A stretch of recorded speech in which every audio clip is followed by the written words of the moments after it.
반갑습니다. 굉장히 많으신 분이 이 시간에 와 있어서 아주 기분이 좋은데요. 저는 오늘 무슨 얘기를 하려고 하냐면요. 정책과 예산의 상관관계를 얘기를 하려고 합니다. 자, 예산을 보지 않으면요. 굉장히 붕 뜬 논의만 할 수밖에 없어요. 정확하게 정책의 숫자를 들여다봐야지, 예산을 들여다봐야지 우리가 그 정책에 대한 진면목을 알 수가 있다라는 얘기로 좀 정책과 예산의 상관관계를 얘기하도록 하겠습니다. 자, 예산에 대해서 굉장히 많은 정의가 있는데 제가 제일 좋아하는 말은 바로 이겁니다. 예산은 정치 투쟁의 결과이자 기록이다 라는 말이 있습니다. 아, 너무 멋있죠. 이게 좀 멋진 큰 학자가 되려면 이렇게 말을 간지나게 해야 될 것 같은데요. 예산이 뭐냐? 우리 정치가 뭐냐? 정치를 우리가 원하는 대통령이나 우리가 원하는 국회의원이 됐느냐 안 되냐 이게 중요한 게 아니죠. 그 정치인이 정권을 잡은 다음에 무슨 일을 하는지가 당연히 더 중요한 건데 그 무슨 일을 했는지가 어떻게 나타난다? 바로 예산을 통해서 나타난다. 정치 투쟁의 과정, 결과, 기록이 다 예산에 나타난다라는 아주 멋진 말인데요. 자, 그런 의미에서 제가 실제로 겪은 몇 가지 그런 신뢰를 한번 들어볼게요. 제가 모 지자체 그 3선에 도전하시는 분한테 좀 컨설팅을 좀 했었거든요. 이 공약이 얼마나 돈이 드는지를 한번 컨설팅을 했었어요. 그리고 나서 그 시장님이 3선에 성공했어요. 3선 성공한 이후에 그 다음에 편성한 예산서를 한번 봤습니다. 그 공약이 얼마나 들어갔는지를 한번 봤는데 그걸 보고 저는 깜짝 놀랐어요. 왜 깜짝 놀랐냐면은 공약이 안 들어있기 때문에 놀라지도 않고 들어있기 때문에 놀라지도 않고 이거는 들어있는 것도 아니고 안 들어있는 것도 아니고 기묘하게 뒤틀리고 이게 반영이 된 거예요. 그러니까 이 100억짜리 공약을 한 10억 정도로 예산 사업에다 집어넣으니까 와, 이건 참 어렵겠다. 그러니까 뭐가 어렵냐면은 아예 안 집어넣으면은 아니 시장님이 왜 이거 안 집어넣었어? 뭐라고 할 수도 있겠죠. 근데 안 들어간 것도 아니고 들어간 것도 아니고 기묘하게 뒤틀린 상태로 예산에 반영된 걸 보고 저는 두 가지를 느꼈습니다. 첫 번째, 시정은 시장님이 하는 게 아니라 결국 공무원이 하는구나 라는 사실 첫 번째 느꼈고 두 번째는 그 시장님은 3선씩이나 했지만 아직까지 이 시정을 장악하지 못했구나라는 생각을 하게 됐습니다. 자, 마찬가지로 제가 또 실제로 겪었던 얘기인데요. 제가 어디 구청 인수위원회 들어갔거든요. 인수위원, 뭔지 아시니까 설명 안 할게요. 인수위원회 들어간 다음에 그 구청장과 인수위원한테 굉장히 많은 업무 보고를 받을 거잖아요. 그 업무 보고에 있는 그 많은 사업을 예산서와 결산서에서 제가 검증을 한번 해보려고 했는데 보고받은 한 50개 사업 중에서 예산서나 결산서에서 찾을 수 있는 사업은 한 3, 4개밖에 없더라고요. 40개 이상의 사업은 예산서에도 없고 결산서에도 없어요. 왜 그럴까요? 자, 예산서와 결산서에 있는 사업명을 가지고 그대로 보고한 것이 아니라 이 사업은 2개를 합치고 이 사업은 2개를 나누고 얼마든지 변형을 하고 뒤틀린 상태로 우리 구청장과 인수위원들한테 보고를 하게 된 겁니다. 자, 검증이 안 되는 거예요. 어떤 특정한 사업이 제대로 집행되고 있는지 진행되고 있는지 예산서 결산서를 통해서 검증을 못하게끔 이런 식으로 공무원들이 밤을 새워가면서 그런 식으로 보고자를 만든 겁니다. 공무원분들 굉장히 바빠요. 그냥 예산서와 결산서에 있는 사업을 그대로 이미 성과평가서도 이미 다 있고 이미 다 예산서도 있고 성과평가서도 있고 결산서도 있고 그 사업을 그대로 보고를 할 거면은 10분이면 준비할 수 있죠. 그런데 이미 있는 사업들을 어떤 거는 나누고 어떤 거는 빼고 분리하고 그런 식으로 보고 자료를 따로 만드느냐고 얼마나 바쁘겠습니까? 그 보고 자료를 보고는 저는 실제로 구정을 이해할 수가 없다라는 식으로 제가 보고를 드렸는데요.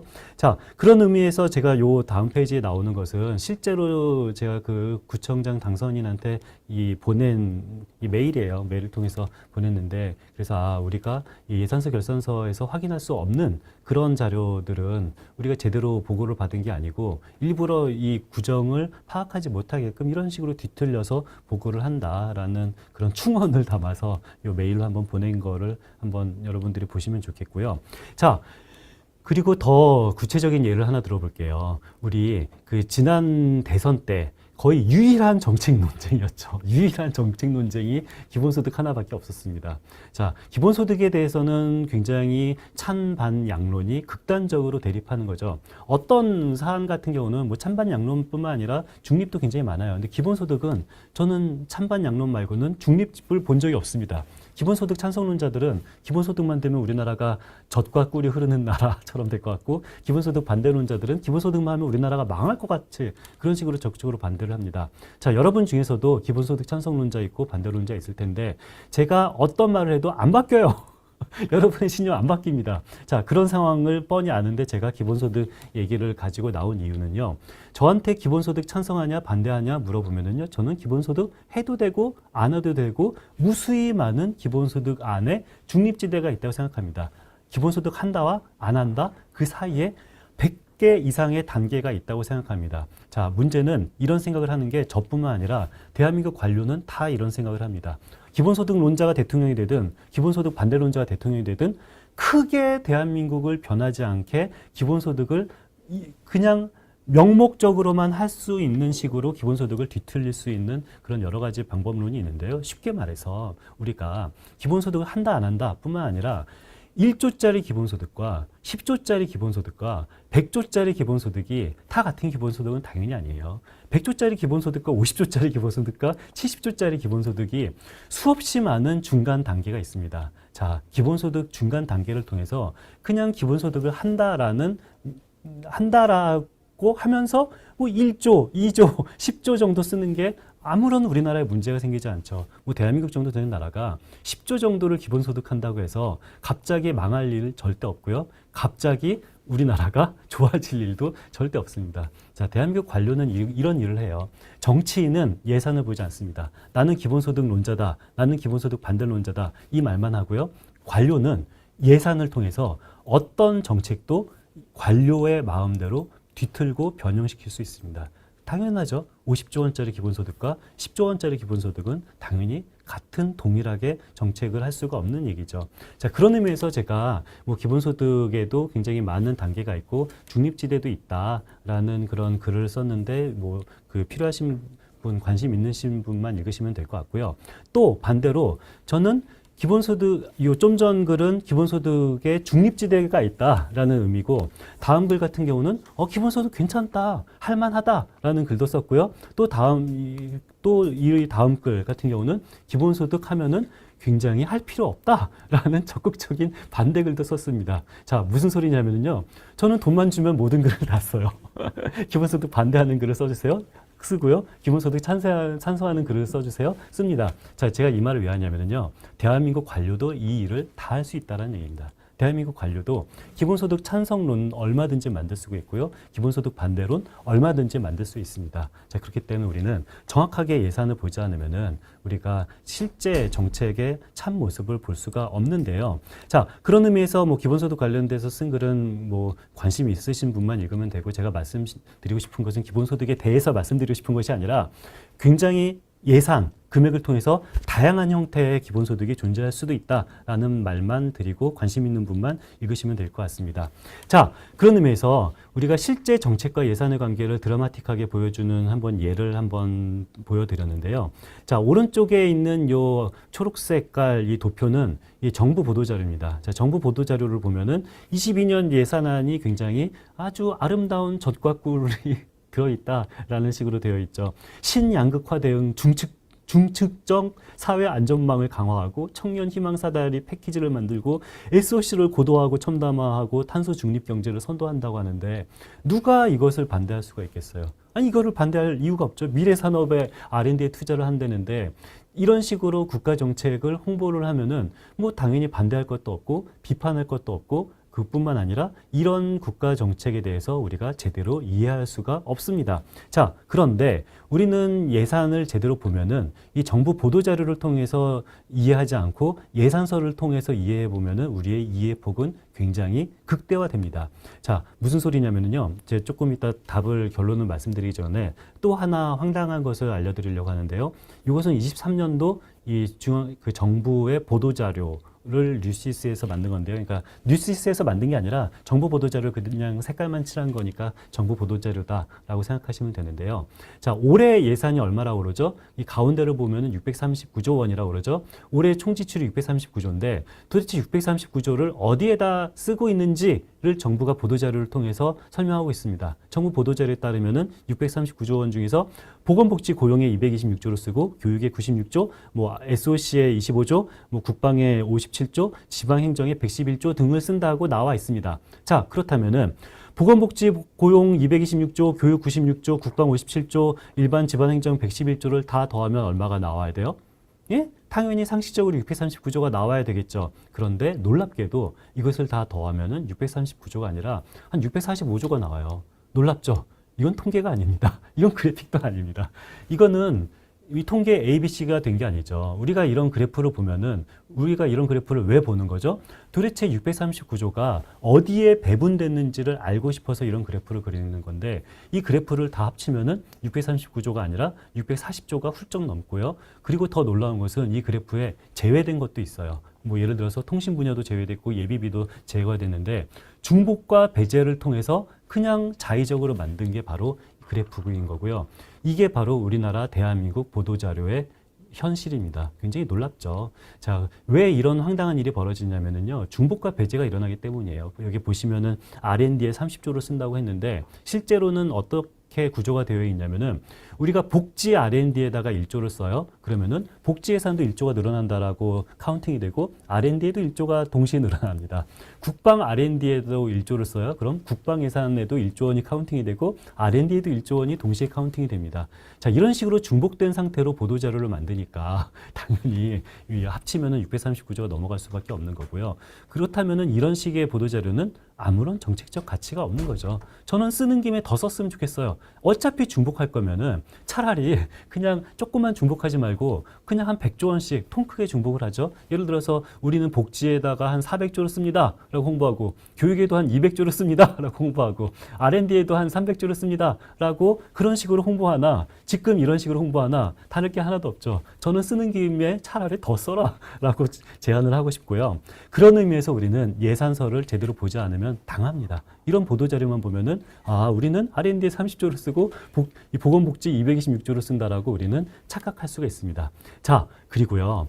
올해 이 윤석열 정부는 굉장히 원년이라는 단어를 많이 쓰는데요.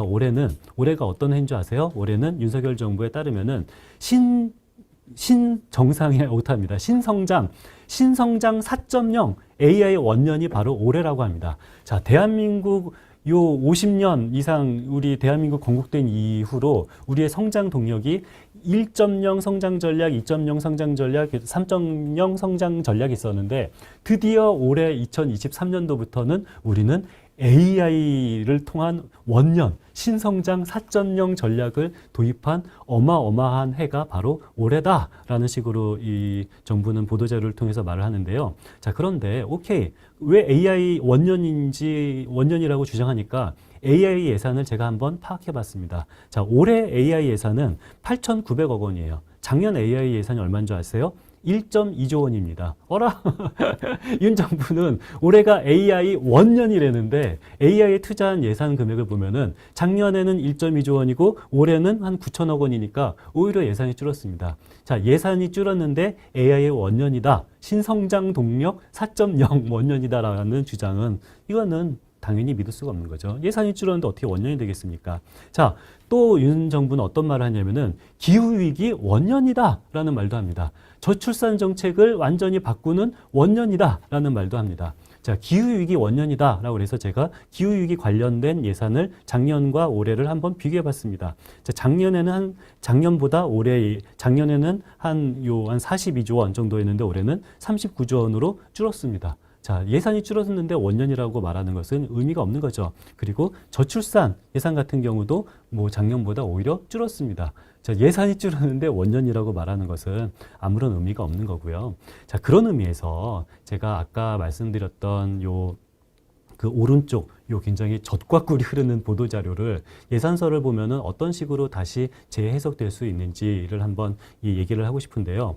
오른쪽 상단에 알록달록한 그림은 정부 보도자료를 제가 그대로 카피해서 붙인 겁니다. 자, 보면은 정부 보도자료 보면 어때요? 에너지 효율화를 위해서 지능형 스마트 그리드를 구축한다고 그러고 국민 생활과 밀접한 공공시설을 제로 에너지화한다라고 하니까 다들 훌륭한 사업이죠. 좋은 사업이죠. 좋은 사업이긴 한데 이런 식의 보도자료를 보면은 이 사업을 분석할 수가 없습니다. 자, 저는 어떤 식으로 분석을 하냐면요. 예산서를 봅니다. 예산서를 이 정부의 그린 뉴딜 관련된 그 세부 사업 리스트를 찾아내요. 정부가 이러이러한 사업으로서 그린 뉴딜이 이루어져 있다라고 말하는 세부 사업 리스트를 다 찾습니다. 그 세부 사업을 그냥 소팅합니다. 소팅하면은 바로 우측 하단과 같은 표가 나오거든요. 자, 이게 바로 그린 뉴딜에 포함된 모든 세부 사업을 가장 금액이 큰 순서대로 소팅을 한 거예요. 그랬더니 그린 뉴딜의 본질, 그린 뉴딜의 실체가 바로 드러나게 되는 순간인데요. 그린 뉴딜 중에서 가장 큰 사업은 뭡니까? 1.1조 원짜리 전기차 사업입니다. 그리고 두 번째로 큰 사업은 뭡니까? 4,500억 원짜리 노상수도 정비 사업입니다. 그린 뉴딜의 본질은 전기차 도입이 그린 뉴딜 전체 예산 사업의 상당 부분을 차지하고 있구나라는 사실을 알 수가 있고요. 아니, 제가 전기차 사업이 나쁘다라는 게 아니라 전기차 사업 좋은 사업이죠, 당연히. 당연히 좋은 사업인 건데 그린 뉴딜 사업의 본질을 알기 위해서는 우린 예산이 어디에 얼마가 들어갔는지 배분 그 비율을 보는 것이 소중하다라는 거고 정부가 말하는 그린 뉴딜 사업의 뭐 한 20%는 전기 자동차 사업이구나라는 사실을 알 수가 있는 거고 그리고 나서 나머지는 노후 상수도를 정비하고 스마트 상수도를 만드는 거가 그린 뉴딜의 본질이구나라는 사실을 알 수가 있습니다. 그 서양 속담에 머니톡스라는 말 있잖아요. 들어보신 분 많으실 텐데 머니톡스 뭡니까? 어떤 사실을 설명하는데 구구절절히 말하는 것보다 그냥 돈이 말한다. 이게 10억짜리 집이다. 1억짜리 집이다. 1,000만 원짜리 핸드백이다. 100만 원짜리 핸드백이다. 머니톡스입니다. 근데 그 핸드백을 봤는데 색깔이 어떻고 모양이 어떻고 이런 식으로 그 핸드백에 대해서 설명하는 것보다 이 핸드백 1,000만 원짜리야. 우리 집 50억 원짜리야. 머니톡스입니다. 50억 원짜리 우리 집은 여러분이 보시지 않아도 괜찮은 집이겠죠. 자, 마찬가지로 예산도 머니톡스입니다. 얼마나 많은 어떤 예산 사업에 돈이 얼마가 배분됐는지가 더 중요한 거고요. 소팅을 하지 않고 오른쪽 상단과 같은 보도자료를 보면은 어디에 6조가 쓰이고 어디가 5조가 쓰인다라는 사실은 분명히 보이죠. 그런데 6조가 얼마나 큰 돈인지 이게 이해가 되시냐고요. 3조가 많은 겁니까? 적은 겁니까? 우리는 이해할 수가 없잖아요. 금액을 이해하려면은 반드시 상대적인 금액 배분 비율을 봐야 되는 거고 상대적인 금액 배분 비율을 보기 위해서는 이런 식으로 이 그린 뉴딜에 속한 모든 사업을 세부 사업 단위로 입수를 하고 이걸 소팅만 하게 되면은 대한민국이 말하는 그린 뉴딜의 본질을 바로 표만 보면은 충분히 누구나도 이해할 수가 있는 겁니다. 자, 그런 의미에서 저는 제가 생각하는 그런 대안이 있어요. 우리 정부 보도 자료를 보면은 자기 식대로 해석을 하잖아요. 뭔가 자기 정치적인 입장에 따라서 이거는 좋다, 이거는 나쁘다라고 논쟁을 하는데 굉장히 공허한데요. 요즘에 가장 많은 논쟁이 수해 이후에 제가 보는 재밌는 논쟁은 추경을 해야 되냐, 아니면 예비비만 가지고 할 수 있다. 지금 현재 정부 여당 같은 경우는 추경할 필요 없다, 예비비만 가지고도 충분하다라고 주장하고 있고요. 민주당 같은 경우는 아니다, 추경을 해야 된다, 예비비만으로 불충분하다라고 굉장히 싸우고 있죠. 자, 저한테 물어보면 추경을 해야 된다고 말할까요? 예비비만으로도 충분하다고 말할까요? 저의 답은 모른다입니다. 모르는 게 정답이에요. 왜? 지금 현재 수해에 5조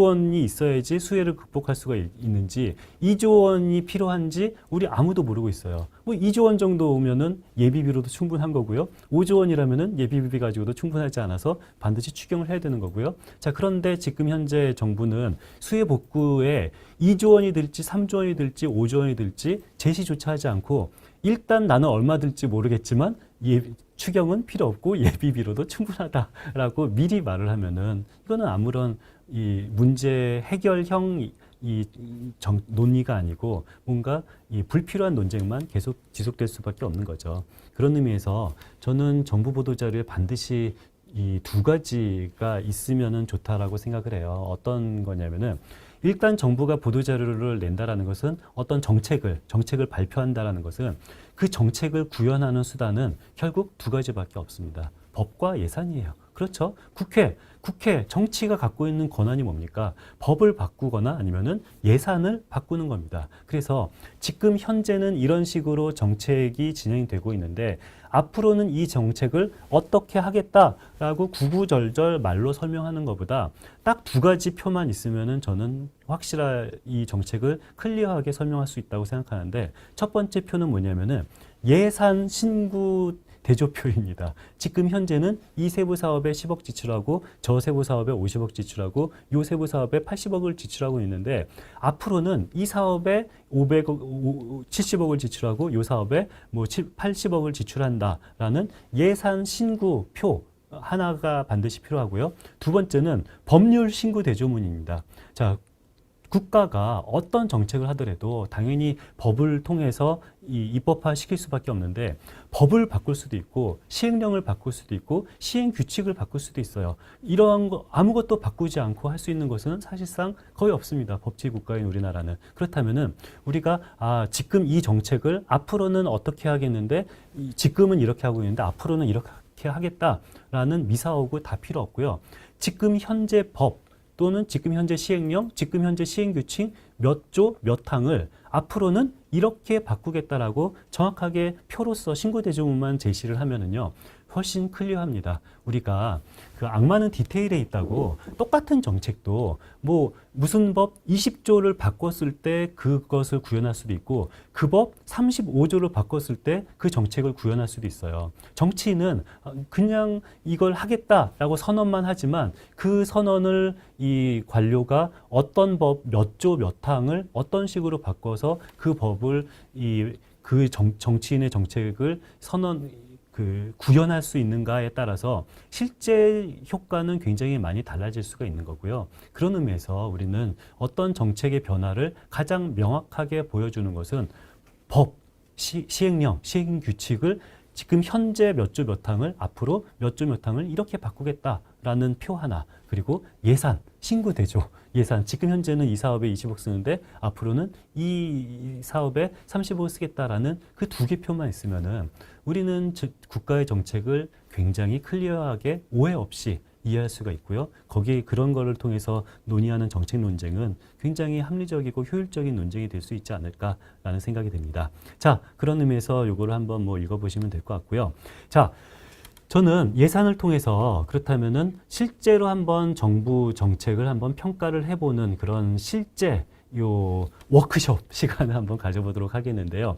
자, 우리 그 세상에서 제일 쉬운 게 이런 얘기죠. 박근혜 정부가 나쁜 정부다 또는 좋은 정부다. 문재인 정부가 좋은 정부다 또는 나쁜 정부다. 이런 얘기하라고 하면은 누구든지 10시간 정도 얘기할 수 있죠. 박근혜 정부 나쁜 정부다라고 말하기 쉬워요. 박근혜 정부가 4년 동안 한 일 중에서 그 많은 일 중에서 나쁜 것만, 욕먹는 것만 쭉 골라가지고 이러이러한 일을 했기 때문에 나쁜 정부입니다 라고 말하면은 나쁜 정부가 되는 거고요. 자, 문재인 정부 나쁜 정부 만들기 너무 쉽죠. 문재인 정부 5년 동안 한 일 중에서 욕먹는 것만 쫙 골라서 말하면 나쁜 정부고, 칭찬받는 것만, 괜찮은 정책만 쫙 골라서 말하면은 좋은 정부가 될 수도 있는데요. 저는 이런 식으로 자의적인 판단을 통한 거 말고 정량적인 판단을 할 수 있는 방법론이 있을까를 한번 고민해 봤고요. 정량적인 판단할 수 있는 방법론 분명히 있습니다. 예산을 통해서 평가를 하면은 저는 분명히 정량적으로 어떤 평가를 할 수가 있다라는 거 저는 믿고 있고요. 그래서 한번 구해봤어요. 2013년도는 무슨 해죠? 예, 박근혜 정부가 출범한 해죠. 2017년도는 박근혜 정부가 아웃된 해고요. 그리고 문재인 정부가 취임하는 해고요. 그리고 21년도는 똑같이 4년씩 끄는 겁니다. 자, 무슨 소리냐면은 박근혜 정부가 4년 동안 어떤 분야 예산은 얼마나 늘리고 어떤 분야 문재인 정부가 4년 동안 어떤 분야 예산은 얼마나 늘렸는지를 한번 따로따로 분야별로 구해봤는데요.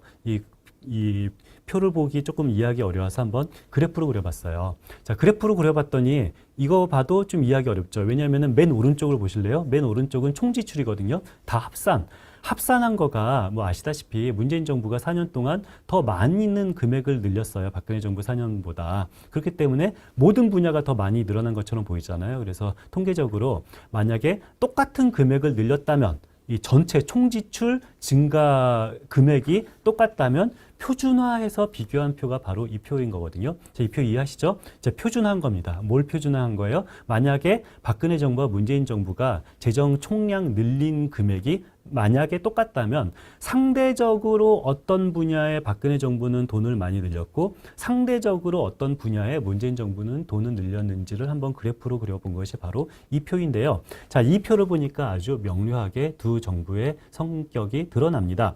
자, 파란색이 빨간색보다 위에 있는 분야는 문재인 정부가 박근혜 정부보다 돈을 더 많이 쓴 부분인 거고요. 빨간색이 파란색보다 위에 있는 분야는 박근혜 정부가 문재인 정부보다 돈을 더 많이 쓴 부분입니다. 자, 파란색이 빨간색보다 위에 있는 것은 두 개 분야가 딱 눈에 띄죠. 첫 번째는 산업 중소기업 에너지, 두 번째는 환경입니다. 저는 이것을 보고 정량평가를 합니다. 아, 문재인 정부는 이 제한된 예산을 어디에다가 주로 많이 썼다? 산업 중소기업 에너지 그리고 환경에다 많이 썼다라는 사실을 저는 정량적으로 얘기를 할 수가 있고요. 만약에 이거는 정치적인 판단에 따라서 다르죠. 우리는 정부는 산업에다가 돈을 많이 쓰는 것이 정부가 해야 될 일이다라고 믿는 사람이 있다면 그런 사람은 예산은 정치예요. 예산은 정치이기 때문에 정답이 있는 것이 아닙니다. 자, 이 중에서 사회복지를 가장 많이 늘리는 게 좋아요? 산업을 많이 늘리는 게 좋습니까? 과학기술을 많이 늘리는 게 좋습니까? 예산은 정치이기 때문에 나는 과학기술을 많이 늘리는 것이 좋다라고 생각을 하고 거기에 대해서 저 과학기술을 늘립시다 라고 투쟁을 하는 거고요. 나는 사회복지에 더 많은 예산을 늘려야 된다라고 생각하면은 나는 사회복지에 예산을 많이 늘립시다 라고 해서 투쟁을 하는 그 대화와 타협 속에서 예산 규모가 정해지는 거지. 당연히 어느 것이 좋고 어느 것이 나쁘고는 뭐 이론적으로 존재하지는 않는 것은 너무도 당연한 건데, 그런데 만약 나의 정치적 관념이 뭔가 제한된 예산을 뭔가 산업 쪽 중소기업 에너지 쪽에다가 많이 써야 된다라고 믿는 사람이라면은 문재인 정부를 지지해야 되는 거죠. 자, 또는 환경도 이 파란색이 훨씬 더 위에 있는데요. 그런데 요 의미를 보면은 사실 조금 더 구체적으로 봐야지 의미가 더 드러나는데요. 문재인 정부가 산업 중소기업 에너지 금액이 이렇게 월등하게 늘어난 이유는 사실 대내적인 이유보다 대외적인 이유도 사실 많이 있습니다. 예를 들어서 문재인 정부가 들어서자마자 어떤 일이 벌어졌죠? 그렇죠. 일본이 처음, 이건 나중 얘기고, 처음 들어서자마자 어떤 일이 벌어졌냐면은 조선업이 굉장히 흔들흔들했습니다. 그래서 어쩔 수 없이 조선업 쪽에다 굉장히 많은 지원을 했고요. 그 이후에 생긴 게 바로 일본이 반도체를 파네 안 파네. 그래서 소재 부품 장비 쪽에다가 돈을 굉장히 많이 집어넣고요. 반도체 소부장 위기가 조금 괜찮아지니까 뭐가 왔어요? 그렇죠. 코로나가 왔잖아요. 코로나가 와서 중소기업에다가 엄청나게 많은 융자를 해줘서 뭔가 어떤 외부적인 효과가 굉장히 큰 것은 사실인데, 이렇게 큰 갭은 외부적인 것이 크긴 하지만 외부적인 것만으로도는 설명할 수가 없죠. 내부적으로도 뭔가 이 산업 중소기업 에너지를 많이 써야 된다라는 그런 이 내부적인 그런 가치도 분명히 있는 건데요. 그 내부적인 가치를 저는 이 환경 분야를 보면 오히려 더 선명하게 드러난다고 생각을 해요. 자, 환경이 이렇게 많아진 이유는 뭡니까? 물론 이것도 외부적인 이유가 커요. 문재인 정부 초기에 가장 큰 이슈는 뭐였었죠? 예, 그렇죠. 그때 미세먼지 엄청난 이슈였죠. 그리고 나서 이 후기 때는 이 탄소 중립 어마어마하게 이슈여서, 그런 외부적인 이슈 때문에 환경 쪽에 돈이 늘어난 이유는 물론 외부적인 이유로 설명할 수가 있는데, 그런데 제가 환경 늘어난 예산을 쫙 보니까 환경 늘어난 예산의 거의 대부분은 다 뭐다? 전기차 수소차 증대액입니다. 만약에 전기차 수소차 증대액만 빼놓고 보면은 뭐 이전 정부나 문재인 정부나 다를 게 하나도 없죠.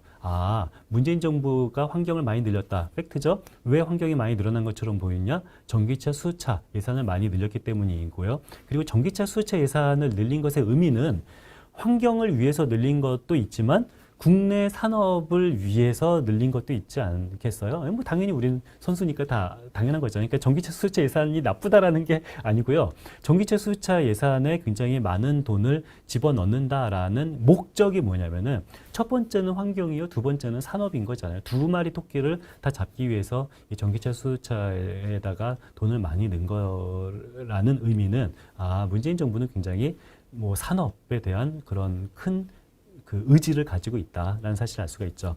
자, 거꾸로 이제 빨간색이 늘어난 거를 한번 볼까요? 그리고 복지 같은 경우는 비슷해요. 문재인 정부나 박근혜 정부는 거의 비슷하고, 빨간색이 늘어난 부분은 박근혜 정부 같은 경우는 문화관광이 굉장히 많이 늘어났고요. 공공질서 안전 이런 것들이 많이 늘어났죠.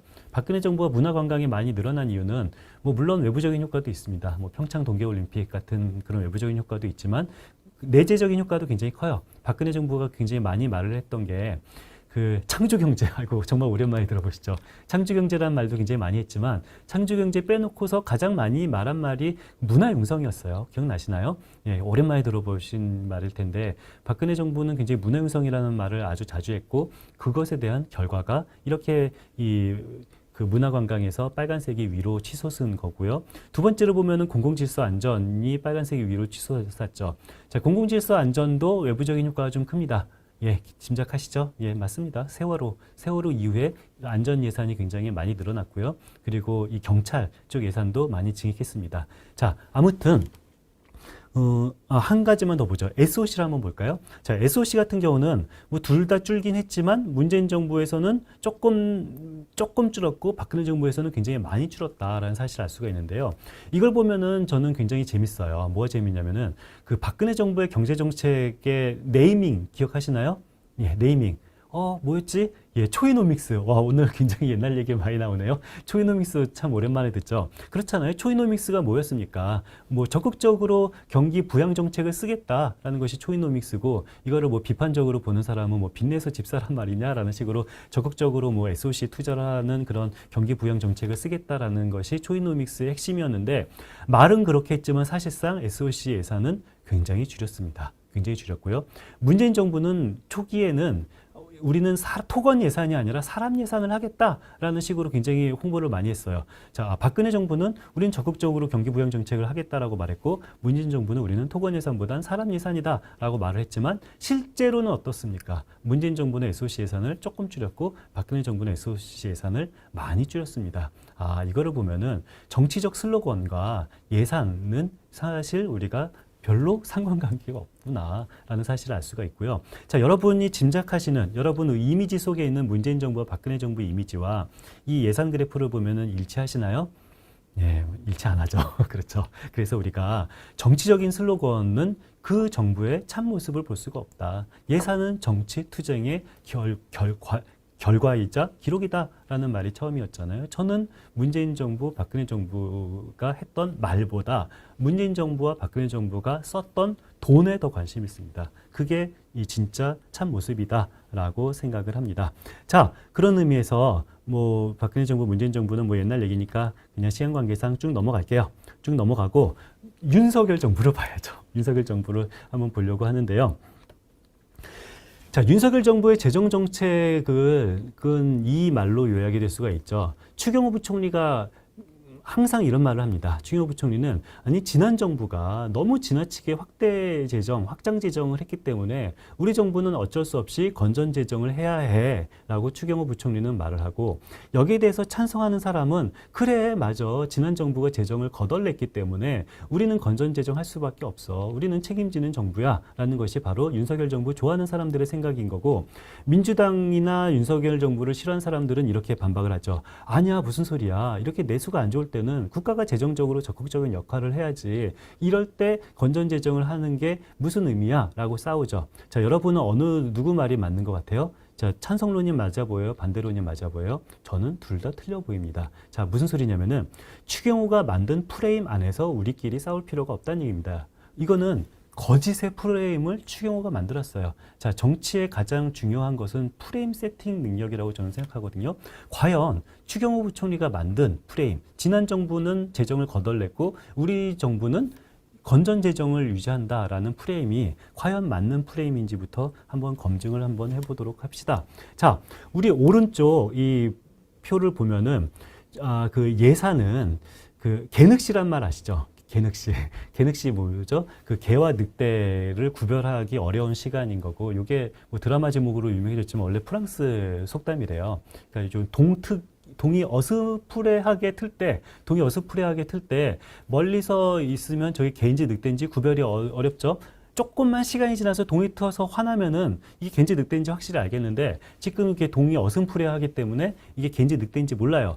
이럴 때 굉장히 난감하죠. 늑대라면 도망가야 되고 개라면 갈 길 가면 되는데 조금만 밝으면 내가 갠지 늑대인지 확실히 구별할 수가 있는데 아직은 늑대인지 갠지 구별을 못해서 도망도 못 가고 갈 길도 못 가는 이 상황을 우리가 개늑시라고 한다고 하는데요. 자, 예산에도 저는 개늑시가 있다라고 생각해요. 자, 무슨 소리냐면은 예산에서의 개늑시는 뭐냐면은 정부가 내년도 예산안을 언제 이 보도자료를 발표하냐면요.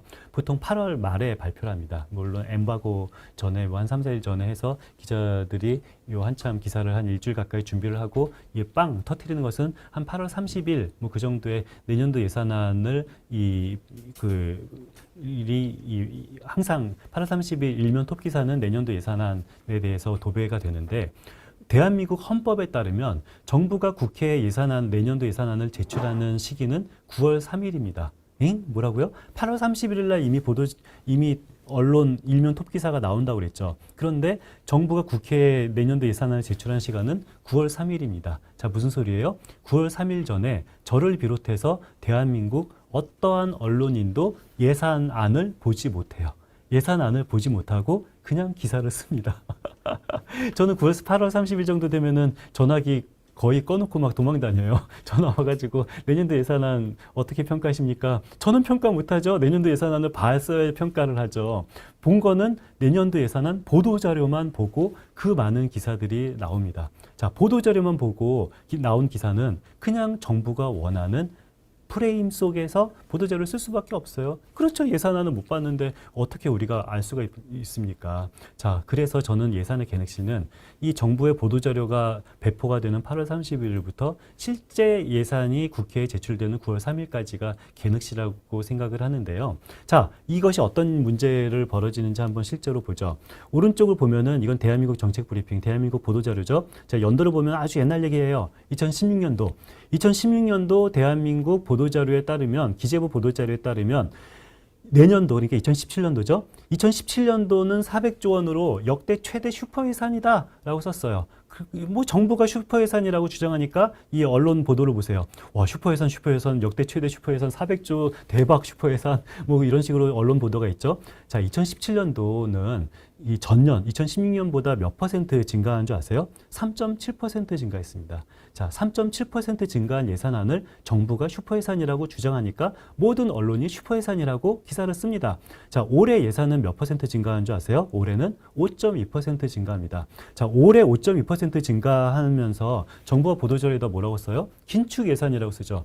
아니, 정부가 5.2% 증대한 올해 예산을 긴축 예산이라고 말하니까 모든 언론은 긴축 예산 쓰고, 그리고 17년도 같은 경우는 정부가 3.7% 증대한 예산안을 국회에 제출해 놓고서 이것이 슈퍼예산이다라고 주장하니까 모든 언론이 슈퍼예산이라고 말하죠. 자, 언론이 슈퍼예산이라고 말하니까 정치인들은 싸우죠. 아, 이거는 우리나라를 거덜내는 거다. 이거는 거덜내서 큰일 났다라고 말하고, 이거를 찬성하는 사람은 아니다. 국가가 적극적인 역할을 하니까 좋다라고 17년도에 싸웠습니다. 얼마 증가하는데? 3.7% 증가하는데, 올해는 5.2% 증가하는데 이걸 가지고 긴축 예산이어서 큰일 났다라고 말하고, 뭐 무슨 말인지 아시겠죠? 자, 우리가 정부 기재부가 만든 프레임 속에서 싸운다라는 것이 아무런 의미가 없다는 얘기예요. 자, 우리 작년 요 결산 시즌이거든요. 그러니까 22년도 결산 시즌인데, 작년도 결산이 요 보도자료가 나왔을 때 대한민국 언론은 뭐라고 그랬냐면은 사상 최대 관리재정 수지 적자를 기록했다라고 나왔어요. 팩트예요. 사상 최대 관리재정 수지 적자인데, 코로나가 있었던 2020년도보다 작년 2022년도가 관리재정 수지 적자 폭이 더 컸습니다.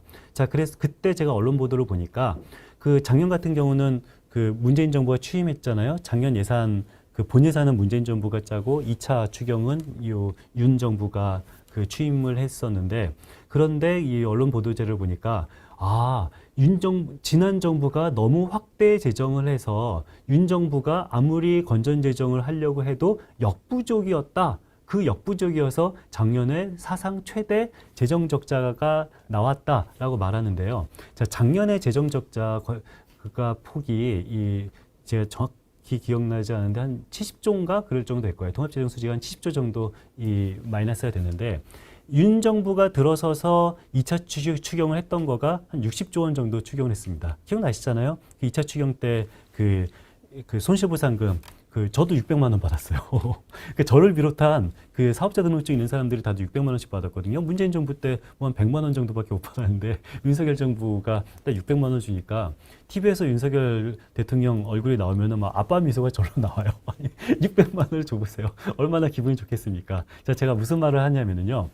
윤석열 정부는 작년에 저 같은 저를 비롯해서 사업자 등록증 있는 사람, 상당히 많은 사람들한테 600만 원씩 뿌리고요. 그러면서 60조 원을 추경을 했고요. 그런 의미에서 사상 최대 재정 적자를 감수했어요. 그런데도 불구하고 600만 원은 받은 사람도 문 정부는 재정을 확대했고 윤 정부는 긴축재정, 건전재정을 하고 있다고 믿고 있어요. 저는 그게 굉장히 이해가 안 가요. 아니 숫자를 보자고요. 숫자를 윤 정부가 2차 추경 때 60조 원 정도를 추경을 했는데 작년에 재정 적자 최대 기록한 이유는 이거는 윤 정부 덕입니다. 그러니까 적극적인 재정을 좋아하는 사람은 윤 정부가 추경 지출을 많이 해서 잘했어 라고 칭찬해야 되는 거고, 만약에 건전 재정을 좋아하는 사람은 윤 정부가 작년에 뭐 60조 원이나 써서 사상 최대 재정 적자를 감내했기 때문에 나빴어 라고 말을 해야 되는데, 무슨 일을 해도 그저 윤 정부는 긴축재정, 건전재정이고 문정부는 뭐 확대재정이라고 하는데, 자 17년도는 문정부가 추경을 했죠. 문정부가 추경을 했지만 추경 폭이 굉장히 작았어요. 추경 폭이 굉장히 작아서 재정 여력을 다 활용하지 않아서 17년도에 이 재정 흑자, 재정 수지 흑자가 24조 원이었습니다. 사상 최대였어요. 18년도에 사상 최대 흑자 폭을 갱신했습니다. 자, 문정부가 18년도 결산을 했을 때 통합재정 수지가 31조 원 흑자였습니다. 사상 최대였어요. 사상 최대 통합재정 수지 흑자를 2017년도 첫 해, 2018년도 두 번째 해 사상 최대 통합재정 수지 흑자를 기록했지만 문정부는 그저 적극재정, 재정을 거덜내는 정부인 거고, 윤 정부 첫 해, 그 추경 첫 해인 2022년도 사상 최악의 재정 적자를 기록했고요. 올해도 사상 최악에 준할 것 같습니다. 왜? 올해 같은 경우는 세수 결손이 굉장히 심하잖아요. 세수 결손이 굉장히 심해서 올해 이 재정 수지 적자가, 큰 폭의 재정 수지 적자가 예측이 되는데, 그럼에도 윤 정부는 건전 재정이라고 합니다. 왜 그럴까요? 저는 이해가 안 가요. 숫자만 보면 명확한 건데 왜 이 추경호가 만든 프레임 속에서 우리가 싸우고 있을까라는 걸 보면은 뭐 굉장히 희한하죠.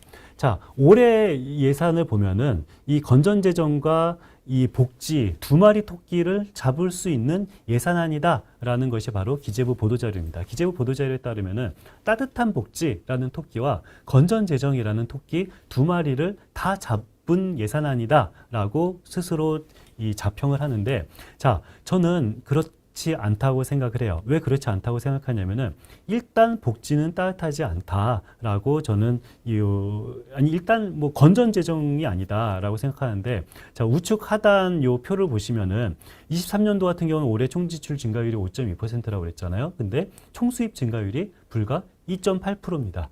총수입 증가율이 불과 2.8%인데 수입은 2.8% 증가하고 지출이 5.2% 증가하는데 이게 건전재정인가요? 절대 건전재정 아니고요. 예측은 수입이 2.8% 증가한다고 예측했지만 안타깝게도 2.8% 증가가 아니라 마이너스 증가일 것이라고 세수 결손이 현실화되고 있죠. 자, 수입은 마이너스인데 지출은 5.2% 증가해요. 이게 건전재정인가요? 절대 건전재정 아니에요. 자, 한번 21년도를 볼까요? 21년도 같은 경우는 총지출이 8.5% 증가했죠. 많이 증가했죠? 그런데 총수입은 몇 퍼센트 증가해요? 19% 증가합니다. 자, 어느 게 건전재정일까요? 자, 굉장히 뭐 희한한, 실제로 그 우리나라 기재부 통계 말고 IMF 통계를 보면은 21년도 우리나라 재정 수지는 제로예요. 균형 재정입니다. 그러니까 기재부는 21년도 적재 재정을 펼쳤다라고 주장하는데 IMF 통계를 보면은 이 적재 재정이 아니라 21년도 균형 재정이라고 나와 있거든요. 기재부 통계가 맞을까요? IMF 통계가 맞을까요? 예, 당연히 IMF 통계가 맞고요. 왜 그 두 개의 통계의 숫자가 다른지는 뭐 제가 좀 기술적인 부분이어서 설명할 수는 없지만 결론만 말씀드리면은 IMF 통계는 경제적 실질을 반영하는 통계인 거고 기재부 통계는 경제적 실질을 반영하는 것이 아니라 숫자만 가지고 이렇게 하는 통계거든요. 현금주의적 통계거든요. 그렇기 때문에 IMF 통계만 보더라도 21년도는 우리나라는 균형재정 0을 펼쳤는데 그럼에도 불구하고 계속 문정부는 재정을 뭐 좋게 말해서 적극적인 재정을 썼고 나쁘게 말해서 재정을 거덜냈다, 국간을 거덜냈다라고 말하는 평가가 저는 뭐 이해할 수 없다라고 생각하고요. 여기 우측 상단이 이게 바로 IMF 재정 수지예요. 예, 이건 기재부 재정 수지가 아니라 IMF에서 발표하는 재정 수지인데 한번 보세요. 21년도에 이 재정 수지가 균형 재정이었었던 거고요. 코로나 첫 해인 20년도 말고는 항상 플러스 흑자 재정을 하고 있다가요. 요즘에는 드디어 적재 재정으로 오히려 돌아갔다라는 사실을 알 수가 있습니다. 자, 그래서 저는 건전 재정이라고 생각하지 않고요. 자, 건전 재정이라는 첫 번째 토끼는 윤정부 말이 틀리다. 자, 그럼 두 번째 토끼가 뭐죠? 따뜻한 복지죠. 자, 따뜻한 복지도 저는 아니라고 생각해요. 자, 왜 따뜻한 복지가 아니라고 생각하냐면요. 자, 일단 올해 그 복지 예산, 올해 복지 예산이 한 5% 정도 증가했어요. 5% 증가했는데 물가 상승률이 얼마죠? 물가 상승률이 5.5%가 넘잖아요. 자, 올해 복지는 물가 상승률만큼만 증가했어요. 그런데 65세 이상 어르신이 한 5.7% 증가했거든요. 자, 65세 이상 어르신 수는 5% 이상 증가하고 물가도 5% 이상 증가했는데 복지 지출 증가율은 한 5%입니다. 자, 그렇다면은 실질 복지 지출은 작년보다 늘어난 거예요, 줄어든 거예요? 줄어든 거예요. 실질 복지 지출은 줄어든 겁니다. 자, 그렇다면은 윤 정부는 이 건전 재정과 따뜻한 복지 두 마리 토끼를 둘 다 잡았다라고 홍보를 하지만 솔직히 말하면은 두 마리 토끼를 동시에 잡는 것은 불가능해요. 이건 불가능합니다. 윤석열 정부가 아니라 어떠한 정부도 두 마리 토끼는 동시에 잡을 수가 없는 거고요. 그래서 우리는 둘 중에 어떤 토끼를 조금 더 치중할 것인지를 국민적 합의를 통해서 결정해내는 건데 근데 놀랍게도 두 마리 토끼를 다 잡는 것도 어렵지만 두 마리 토끼를 다 놓치는 것도 쉬운 일이 아니거든요. 근데 놀랍게도 이번 23년도는 건전재정이라는 토끼도 놓치고 따뜻한 복지라는 토끼도 놓친 두 마리 토끼를 다 놓친 굉장히 어려운 일을 한 정부다라고 저는 평가를 하는데요. 그 어려운 일을 할 수 있었던 원동력이 바로 무엇일까요? 재정적으로는 이게 확장됐고, 그러니까 재정 수입 대비 재정적으로 확대돼서 건전하지 않고요. 사회적으로는 긴축이 돼서 따뜻한 복지가 아니게 된 이 어려운 일을 해내게 된 원동력이 뭐죠? 예, 맞아요. 세수가 줄었기 때문입니다. 자, 세수만 충분히 많이 늘면은요, 두 마리 토끼를 다 잡을 수가 있어요. 만약에 올해 우리나라 세수가 뭐 한 16% 늘었다, 작년보다 세수가 16% 늘었다면은 우리는 그걸 가지고 따뜻한 복지도 할 수도 있고 건전재정도 할 수 있어요. 그런데 올해 세수가 어떻게 됐죠? 오히려 줄었잖아요. 작년보다 지금 국세 수입이 한 40조 원 정도 덜 거치고 있어요. 40조 원이면은 어마어마하게 큰 돈인 거고요. 우리 꼭 재정의 문외한 일수록 스케일이 보통 크더라고요. 막 1조도 뭐 별거 아닌 것처럼 생각하시는 분이 많은데 1조도 굉장히 큰 돈인데 40조면 어마어마하게 더 큰 돈인 거고요. 우리가 뭐 이 증세하자, 뭐 소득세 세율을 올리자, 뭐 그런 요 법안도 가끔 나오잖아요.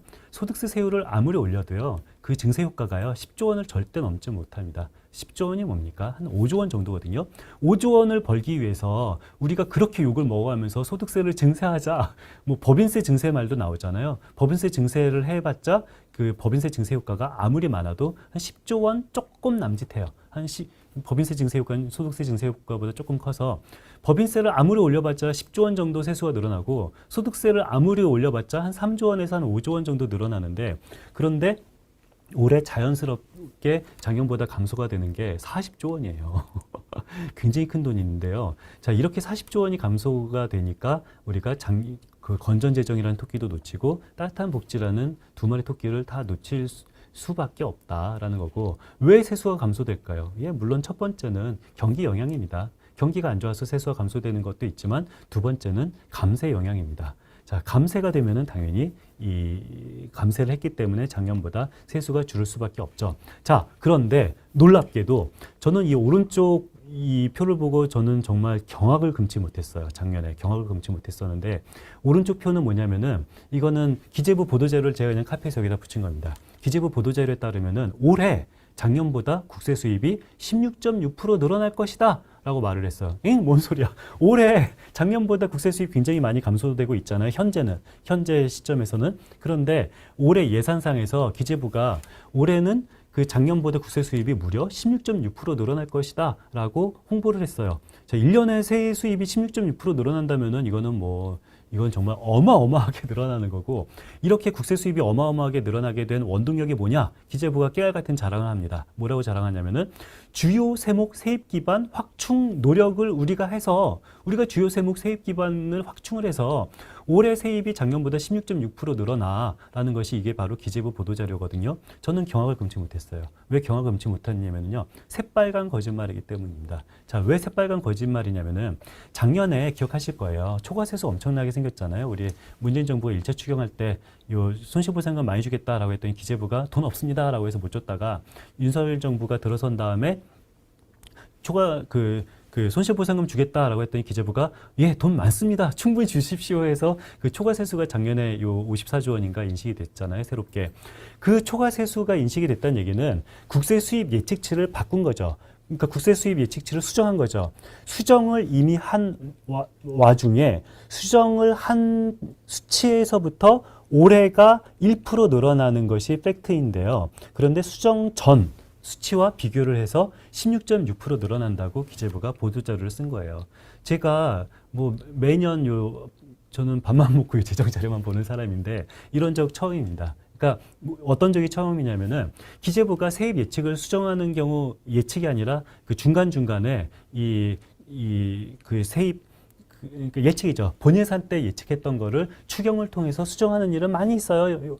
작년뿐만 아니라 올해도 곧 할 거고 이제 여러 번 있었는데 세입을 수정을 했으면은 내년도 세입은 어디랑 비교를 해야 돼요? 수정된 것에부터 비교를 해야 되죠. 수정 전부터 내년도 세입을 비교하면 안 되잖아요. 그런데 항상 기재부는 언제나 수정을 했으면 수정된 수치에서부터 내년도가 얼마 늘었다라고 계산을 했는데 생전 처음으로 수정을 한 와중에 수정 전의 수치에서부터 내년도 세입, 그러니까 올해 세입이 16.6% 늘어난다라고 해놓고서 자기가 이렇게 공치사를 하는 거죠. 주요 세목 세입 기반을 확충하는 노력 때문에 올해 세입이 16.6% 늘어난다고 말을 한 거예요. 그래서 제가 너무 놀라서 제가 작년 국감 때 참고인으로 국회에 갈 일이 있었어요. 그래서 참고인으로 국회 가서 그냥 하나만 한 소리 하다가 갑자기 앞에 친한 의원님이 있어서 이게 텔레그램으로 보냈어요. 아니, 의원님 지금 이런 얘기가 중요한 게 아니라 옆에 그때 추경호가 마침 있었거든요. 그래서 제가 추경호 들으라고 의원님 저한테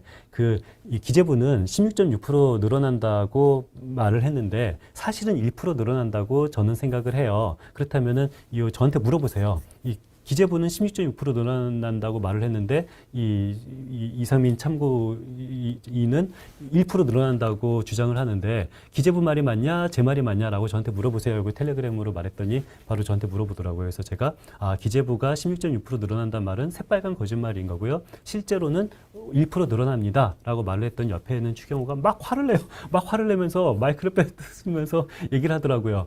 16.6% 늘어난다라고 기재부는 말한 적이 없습니다. 이상민이 거짓말을 하는 겁니다. 라고 말을 하더라고요. 그래서 제가 억울해서 여기에서도 증거를 제가 가지고 온 겁니다.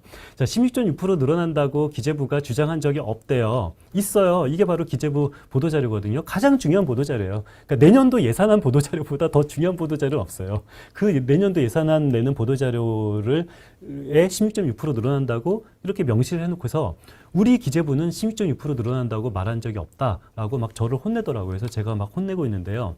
저는 추경호 부총리한테 혼날 때 제가 정말 서운한 것은 추경호 부총리가 아니라 민주당 의원님이었습니다. 무슨 소리냐면은 제가 추경호 부총리한테 혼날 때 민주당 의원님이 저한테 발언 기회를 줄 줄 알았어요. 근데 안 주시더라고요. 그래서 저는 추경호 부총리가 이상민이 거짓말하는 거지 기재부는 16.6% 늘어난다고 말한 적이 없습니다 라고는 거짓말, 그러니까 두 번 거짓말한 거잖아요. 16.6% 늘어난다는 것이 첫 번째 거짓말, 16.6% 늘어난다고 말을 이 보도자료를 써놓고서 그런 적이 없다라고 한 것이 두 번째 거짓말인데, 그러면서 제가 추경호 부총리한테 혼날 때 이 의원님들이 저한테 발언 기회를 안 줘서 저는 이렇게 구석에서 혼나고 있다가 집에 갔어요. 얼마나 억울하면 제가 그것을 여기에서도 말을 합니까? 자, 이게 무슨 소리냐면요. 우린 두 가지가 다 필요해요.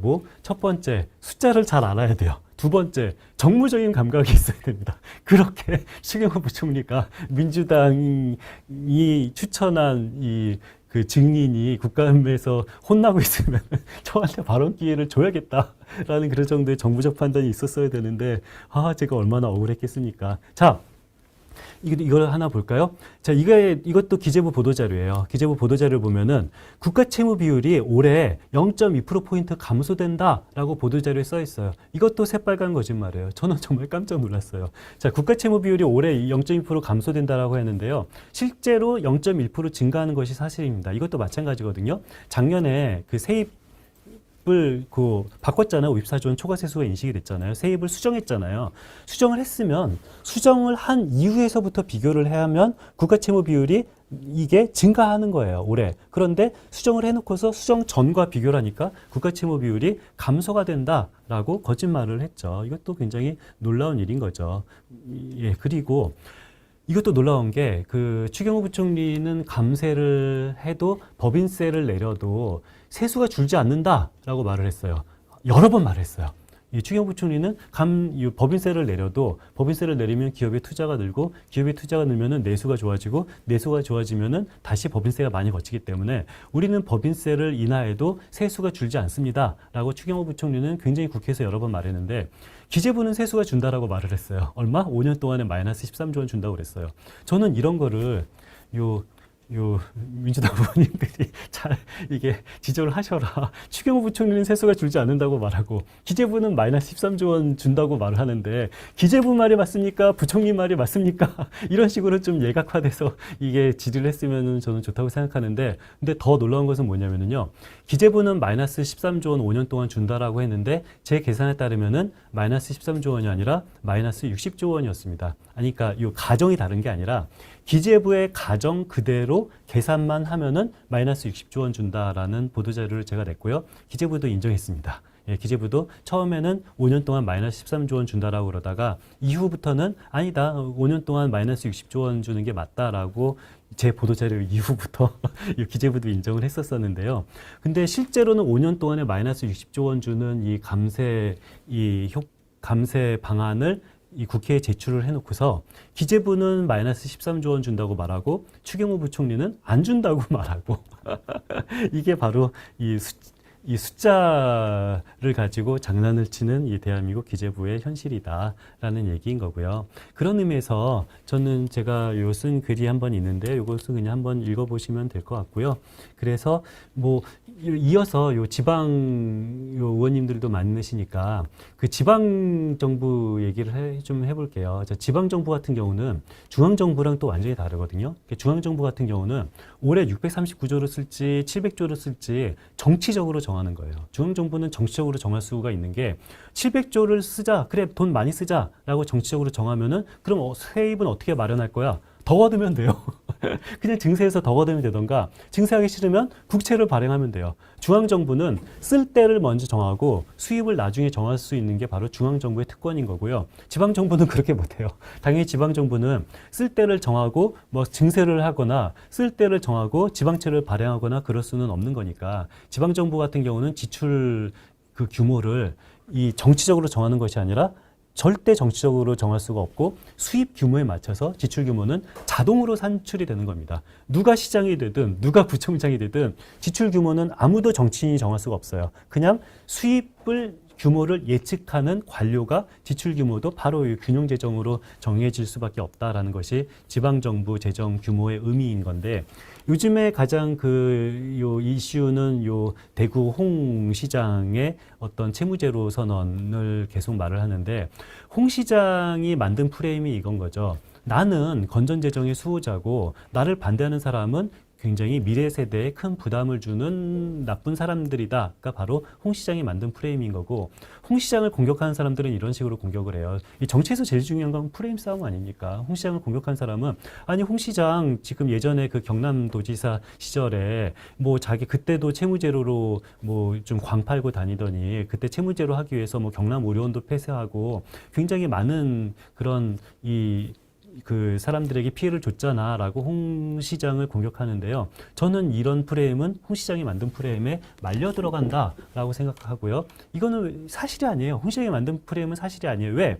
지방 정부는 어차피 균형 재정이에요. 어차피 지출 규모를 시장이 정할 수가 없다니까요. 그런 의미에서 균형 재정인 상황에서 여기에 지출을 더하거나 여기에 지출을 덜하거나 그럴 수가 없어요. 자, 이 홍준표 시장이 말하는 채무 제로는 채무를 갚겠다라는 거죠. 대구시 채무를 갚겠다라는 건데 제가 그 여기 칼럼에서 그 구체적으로 썼습니다만 대구시가 갖고 있는 굉장히 많은 채무 중에서 어떤 채무는 좋은 채무고 어떤 채무는 나쁜 채무입니다. 쉽게 말해서 0.8% 이자를 갖고 있는 지역상생발전기금 채무는 당연히 좋은 채무예요. 아니 0.8% 이자를 주고 그 돈 가지고 그대로 그냥 어차피 요 현금도 있잖아요. 대구시 현금도 있기 때문에 그 0.8% 채무 이자를 주는 채무는 당연히 좋은 채무인데 이런 채무를 갚으면 어떻게 되는 겁니까? 대구시 재정 건전성이 나빠지는 겁니다. 왜? 0.8% 이자를 가지고 빌린 돈을 대구시가 대구시가 갖고 있는 그 현금 자산에서 이자가 생기는 거잖아요. 자, 제가 말은 뭐냐면요. 프레임 싸움에서 말려 들어가면 안 된다는 얘기예요. 숫자로 보면 프레임 싸움에서 안 말려 들어가고 진실을 볼 수가 있거든요. 홍준표 시장이 만약에 1%짜리 이자인 지역개발기금 채권을 갚거나 0.8% 이자인 지역상생발전기금 채권을 갚으면은 우리는 어떤 문제가 생긴다? 대구시 재정 건전성이 나빠지는 문제가 생기는 겁니다. 그러니까 대구시가 적극적으로 지출을 못하는 문제가 생기는 것이 아니라 대구시 재정 건전성을 위해서라면은 우리는 어떻게 해야 돼요? 0.8%짜리 이 1%짜리 지방채는 절대로 갚지 말아야 되는 거죠. 2%, 3%짜리 이자 채무는 갚으면은 대구시 재정 건전성이 좋아지죠. 그렇지만 0.8%짜리 채무를 갚으면은 대구시 재정 건전성이 나빠진다라는 얘기를 여기다가 썼고요. 자, 그런 의미에서 지금 이제 마무리할 시간인데요. 그래서 올해 예산안 전체를 한번 제가 정량적으로 분석한 거는 뭐 이 부분인데요. 뭐 시간이 많다면은 여기에 대해서 하나하나 설명을 하겠습니다만 뭐 시간이 없으니까 뭐 이것도 제가 뭐 여기저기 쓴 글이 있으니까 한번 혹시 관심 있으신 분들은 요거 설명을 어디다가 썼냐라는 얘기를 나중에 보시면 되고요. 마지막으로 요것만 말씀드리고 마치려고 하는데요. 자, 이게 뭔 소리냐면요. 요것만 설명을 드리고 마치려고 합니다. 자, 국회가 도대체 어떤 식으로 예산을 심의를 하느냐에서 이게 2014년도 뉴스타파 기사입니다. 2014년도니까 10년 전 얘기죠. 제가 요 2014년도에는 요 국회에 있었었는데 요 기사 쓰는데 뭐 약간 관여를 하긴 했었는데 저는 요 기사가 나오면은 이 세상이 뒤집어질 거라고 생각했어요. 자, 이 기사 이게 뭐냐면요. 국회에서 예산 심의를 하잖아요. 예산 심의를 할 때 우리가 예산 심의라는 게 뭡니까? 증액 심의도 하고 감액 심의도 한다라고 생각하고 있잖아요. 그런데 이 뉴스타파 기사에 따르면은 국회가 예산 심의할 때 증액 심의는 단 1초도 하지 않는다라는 사실을 요 2014년도에 사실상 이 뉴스타파 특종을 통해서 드러나는 거예요. 물론 선수들은 다 알고 있었던 얘기예요. 국회 내 선수들은 다 알고 있었던 얘기지만 이것이 대중들에게 최초로 알려진 것이 2014년도였고 대중들이 국회 예산 심의 때 증액 심의를 1초도 하지 않는다는 사실을 알게 되면은 깜짝 놀라겠구나, 세상이 뒤집어지겠구나라고 예측했는데 물론 저의 예측은 틀렸어요.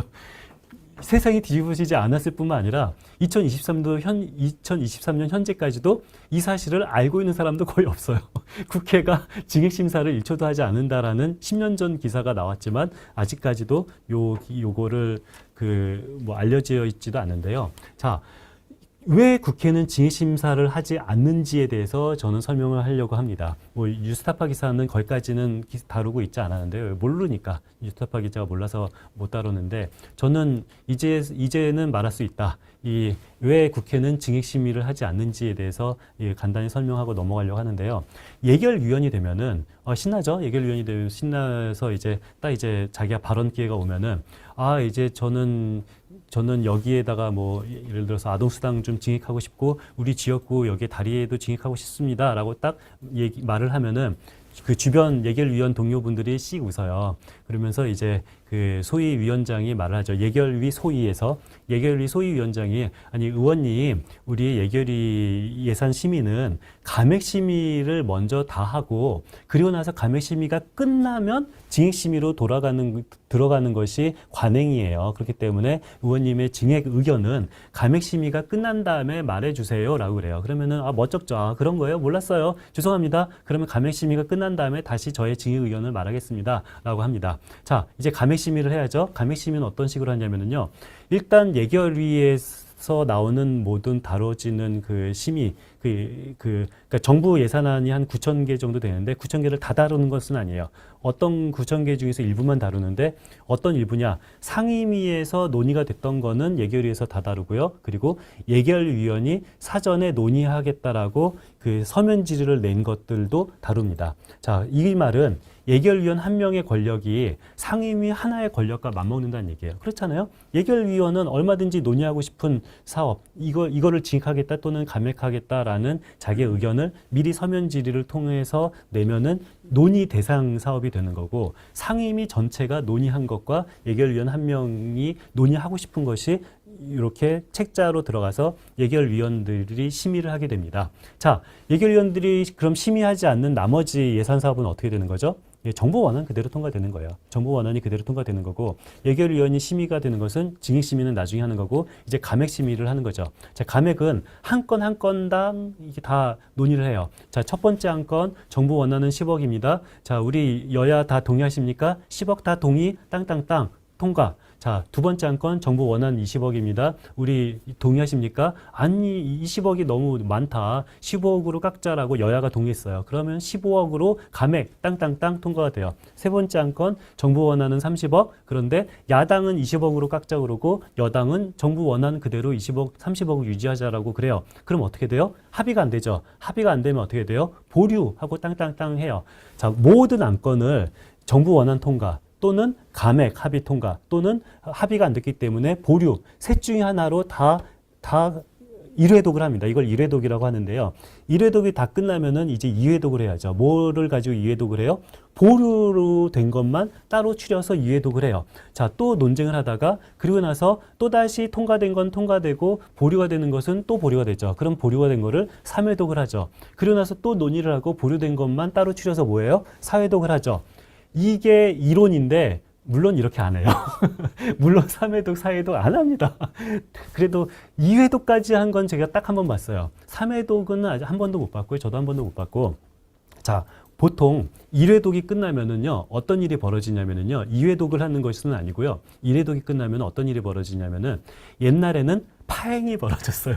그 국회 선진화법 이전에. 국회 선진화법 이전에는 1회독이 끝나면은 일단 명분 잡아서 멱살을 잡아야 파행이 돼요. 그래서 우리는 왜 이런 거 가지고 파행을 하고 이런 걸 가지고 왜 국회의원이 싸우지라고 하는데 그거는 선수가 아닌 거예요. 파행이 돼야만 돼요. 파행이 돼야만 되기 때문에 어떻게든 명분을 잡아서 말꼬투리 잡아서 파행을 시킵니다. 파행을 시키면 뭐가 되는 겁니까? 파행이 되면은 당연히 이 회의가 이루어지지 않으니까 여야 간사가 소소위에서 이루어지는 거예요. 그러니까 소소위가 왜 생긴 거냐면은 파행이 됐으니까 소소위에서 물밑에서 협상을 하는 게 바로 소소위인 건데 근데 국회 선진화법 이후에서는 파행이 안 돼요. 멱살잡이를 안 해요. 멱살잡이를 안 하니까 1회독이 끝나면은 점잖게 말합니다. 점잖게 우리 예결위원님들 수고하셨어요. 여태까지 지금 감액은 1조 원 됐고요. 정부 원안 통과는 30조 원이 됐어요. 그리고 이 보류가 된 것은 20조 원이 남았는데 보류가 된 20조 원은 이제 더 이상 예결위 회의를 하지 않고 여야 간사한테 위임을 하려고 하는데 동의하시죠? 라고 그러면은 예, 다 동의합니다. 라고 해서 서로 이제 덕담 나누고 끝나는 것이 바로 국회 선진화법 이후의 모습인 거고요. 그런데 저는 작년에는 굉장히 깜짝 놀랐어요. 작년에는 어떤 일이 벌어졌냐면은 1회독이 끝나고 나서 그 절차가 없었어요. 위임 절차가 없었어요. 그러니까 위임 절차가 없었다는 얘기는 1회독 동안에 얼마를 감액을 했고 얼마가 보류가 됐고 그 보류가 된 거를 이게 그 여야 간사한테 위임하겠다라는 그런 발언조차 하지 않고 그냥 1회독이 끝난 다음에 해산이 되고 해산도 안 되고 그냥 더 이상 그 예결위가 열리지 않았어요. 그리고 나서 그냥 소소위로 됐는데 자, 그렇다면은 우리가 1회독 동안에 얼마가 우리 여야가 합의를 해서 1조를 감액했는지 2조를 감액했는지조차 아는 국회의원이 단 한 명도 없었고요. 더 놀라운 것은 내가 얼마가 감액됐다라는 사실을 모르고 있다라는 사실 그 자체를 아는 국회의원도 없었어요. 이게 이해가 돼요? 그러니까 3조 원이 우리가 여야가 감액 합의를 한 게 3조 원이구나라는 사실을 내가 몰랐는데 내가 3조 원이 감액된다는 사실을 모르고 있다라는 사실 자체도 모르고 그냥 소소위로 넘어갔던 것이 바로 요 작년이었고요. 자, 그런 의미에서 이제 드디어 마지막 결론이 나왔습니다. 자, 우리 감액 심의가 안 끝난다고 그랬잖아요. 감액 심의가 안 끝나서 소소위로 넘어간다고 그랬잖아요. 그렇기 때문에 증액 심의는 할 수가 있어요, 없어요? 못 하는 거예요. 우리 순서가 감액이 끝나야지 증액심의를 할 수가 있는데 감액이 안 끝나고 소소위로 넘어갔기 때문에 국회에는 절대로 증액심의는 1초도 할 수가 없다. 그러면은 증액심의는 어디서 하냐? 다 소소위에서 100% 할 수밖에 없고 소소위에서 증액심의를 어떻게 하느냐? 여기에 대해서는 너무도 할 말이 많고 그리고 또 여기에 대해서 말을 하려면은 약간의 술도 필요하기 때문에 좀 공식적으로 말하기가 약간 좀 그런 부분이 있어서 제가 소소위에서 어떻게 증액이 되는지에 대해서는 뭐 사실 정말 할 얘기가 많은데 거기에 대해서는 이렇게 좀 공개된 데 말고 나중에 비공개된 데가 있으면 말할 수 있는 기회가 언제 있었으면 좋겠고요. 오늘 수업은 여기까지 하고 마치도록 하겠습니다. 예, 이상입니다.